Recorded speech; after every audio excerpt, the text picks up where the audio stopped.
나라를 거덜내는 것은 시간 문제. 안녕하십니까, 정치와 사람입니다. 요즘 먹고 사는 것도 힘들어 죽겠는데 대통령 걱정에 나라 걱정에 국민들의 시름은 깊어만 갑니다. 아무튼 하루하루 대통령 사고 치는 이 걱정 때문에 일도 잘 손에 안 잡히고 주문도 들어오지 않습니다. 사업하기 참 힘들어졌죠. 하루 종일 열심히 일해도 성과가 안 나타나니 이게 다 윤석열 때문입니다. 이렇게 윤석열에게 불평을 쏟아내고 책임을 윤석열에게 돌리면 윤석열 대통령은 과연 뭐라고 대답을 할 수 있을까요? 그도 사람인지라 아마도 어이없어 하겠죠. 그러면서도 자기 자신의 행위는 전혀 아랑곳 않을 위인이죠. 가스요금 폭탄이 나오고 물가 오르는 것도 모두 전 정부 탓이고, 해외 순방 나가서 자꾸 이상한 소리를 해서 국익을 해치고 다니면서도 그건 모두 잘못 알아듣고 있는 우리나라 국민들의 탓이요, 또 이란 가서 햇소리 한 것은 이란 관계자 탓이라고 우기고 있으니 도대체가 탈출구가 안 보인다는 것이 요즘 우리나라의 돌아가는 형국입니다. 모든 게 전 정부의 탓이니 전 정부에서 일했던 사람들 모조리 잡아다가 족치면 해결될 것으로 생각하는 것으로 보입니다. 정작 문제의 해결에는 관심이 없습니다. 원인이 누군가만 찾아 나서는 거죠.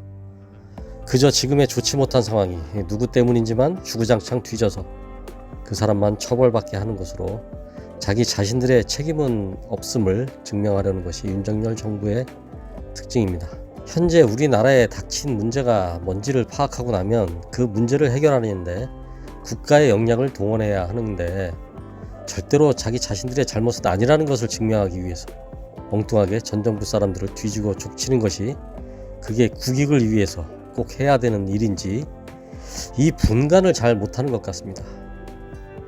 요즘에 그런 말이 있더라고요. 자고 나니 하루아침에 후진국, 이런 말이 돌고 있습니다.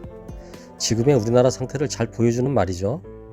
윤석열은 그동안에 쌓아 올렸던 모든 성과와 국격, 윤석열이 한 것이 아니라 이전 정부에서의 일이죠. 이것을 아주 순식간에 허물어버리고 있습니다. 대단한 파워와 스피드이죠. 그는 주로 입으로 국가를 아작내고 있는데요.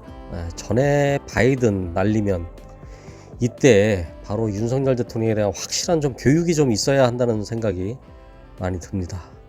그냥 국내 문제로 치부하고 시간이 흐르면서 그냥 대충 덮어주고 가는 분위기였는데 그게 두고두고 후환이 되어서 지금 이란은 적이라는 말까지 튀어나오고 국제적인 망신과 이란과의 외교 문제를 야기시키고 있습니다.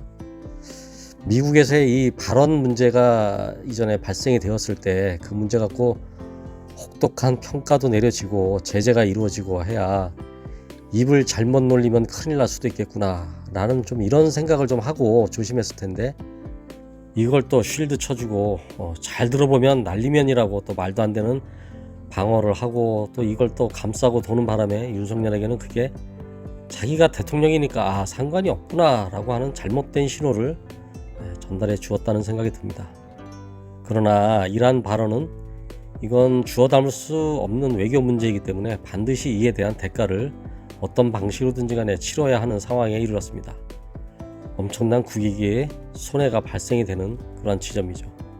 대통령이 저지른 일이니까 대통령이 어떻게든 사과하고 무마하고 좀 이런 액션을 보여야 되는데, 맨날 똥 싸는 사람 따로 있고 치우는 사람 따로 있고 하니까 이게 얼마나 국익을 해치는 일이냐 이겁니다. 이 일은 국민들이 손해를 보면서 가야 하는 문제입니다. 윤석열은 자기 자신은 아무런 손해가 없다고 생각할 거고 실제로 본인 개인에 대한 손해는 발생하지 않죠. 남들 같으면 쪽팔려서 어떡하나 라고 해서 윤석열에게는 다행인지는 몰라도 그런 뇌세포가 없는 것으로 보입니다. 나중에 정권이 바뀌어도 문제, 안 바뀌고 국힘에 누군가가 정권을 이어받아도 문제입니다. 윤이 저렇게 저질러 놓은 일에 대해서 감당이 안 되고 수습이 안 되는 일들이 여태까지 넘쳐났고 앞으로도 넘쳐날 것입니다. 국내는 물론이고 외교에서도 역시 마찬가지입니다. 다음 후임 대통령이 아무리 잘해보려고 하더라도 이미 망가진 시스템과 구성 인력, 국가적인 신뢰도, 역량 등등 뭐 하나 남아난 것이 없이 다 쑥대밭으로 만들어 놓아서 손대기조차 어려운 형국에 처하게 될 것입니다. 하루하루가 지나는 게 너무 아깝습니다. 대한민국은 하루하루 계속해서 상처가 나고 있고, 이렇게 5년이 흐르게 된다면 그건 상상조차 하기 싫은 재앙이 되고 말 것입니다. 정치와 사람이었습니다.